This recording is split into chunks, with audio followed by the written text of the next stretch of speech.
Okay, hi guys. As I said, too many movies, so I'm back again, and this is a really strange one today, and it's Spielberg's The Post, and it's got Meryl Streep and Tom Hanks and Bobo. The cast is it's actually ridiculous, and I'll talk about that later.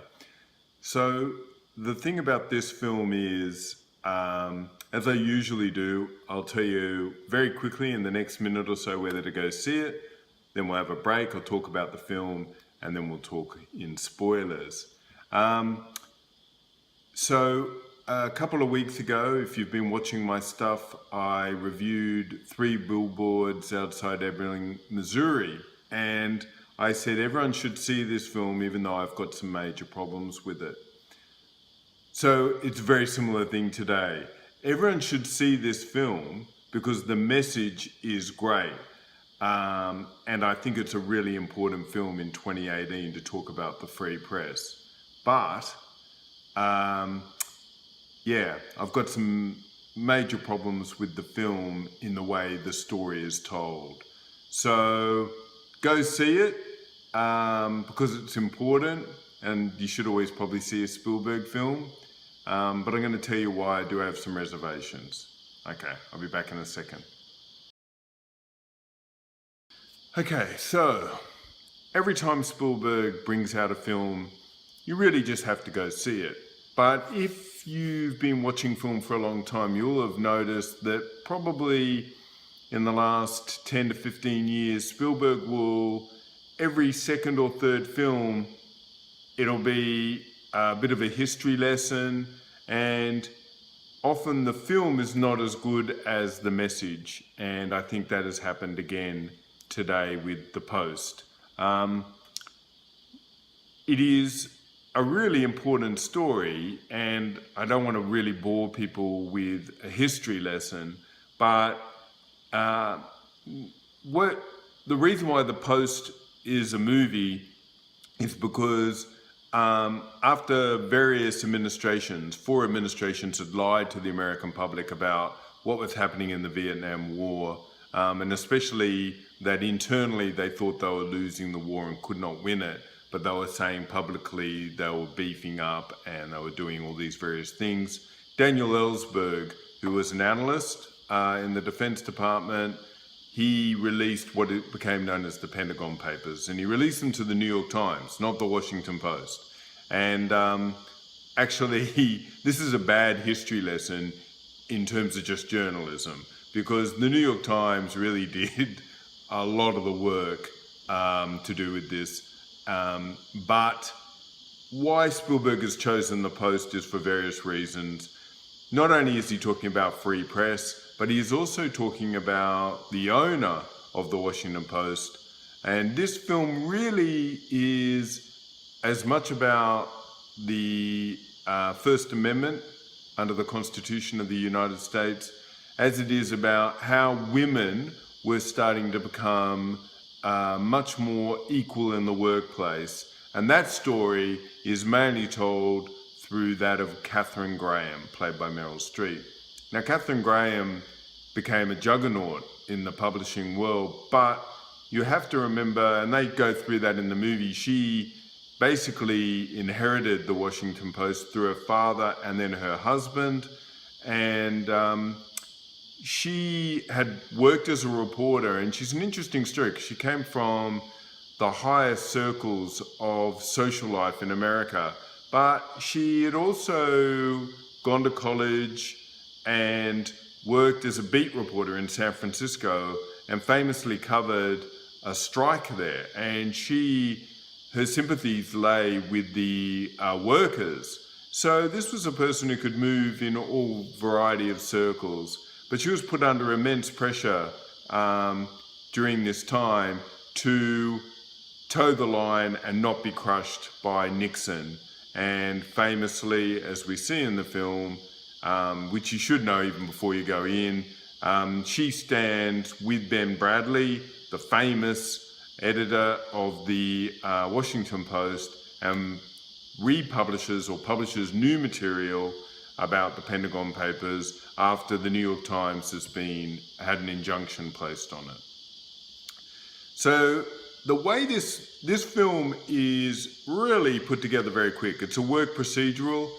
Spielberg was already working on Ready Player One, and like Jurassic Park and Schindler's List, he had shot Ready Player One but was doing post-production, all the special effects, and then he just shot this very quickly, and I think you can tell. He just said, we have to get this film out, because obviously it is about pretty much the Trump administration, about being lied to by power, and that we need a fully functioning journalism to and a free press to be able to question power and be able to guide the populace if you want a functioning democracy. So this film achieves all those things, but it works at lightning pace, and there isn't much of a directorial flourish from Spielberg.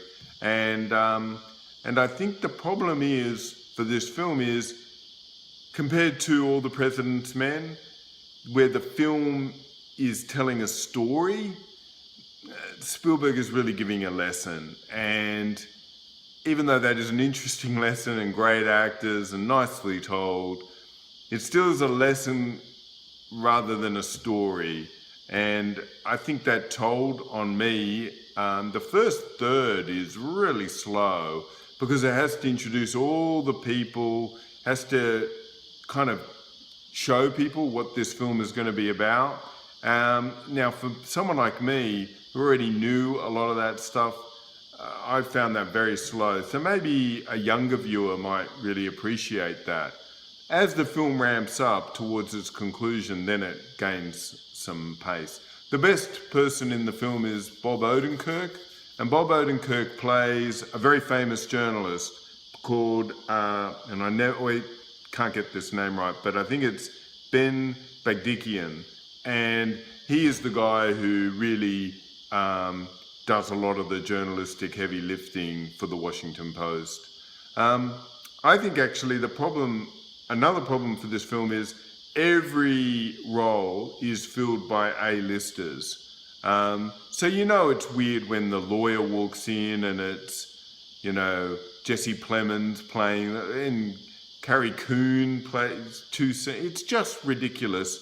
I actually think this film would have done a lot better if you had maybe Meryl Streep in the lead role, but then maybe some nice theatrical up-and-comers that might have given you, so you didn't know that's an important person because Michael Stuhlbarg is playing the role.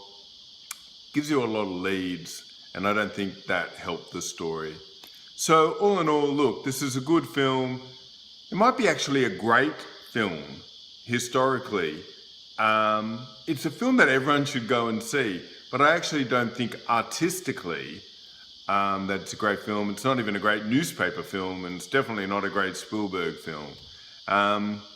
Probably the only one who comes out of it really, really good is, I think, the story of Kay Graham.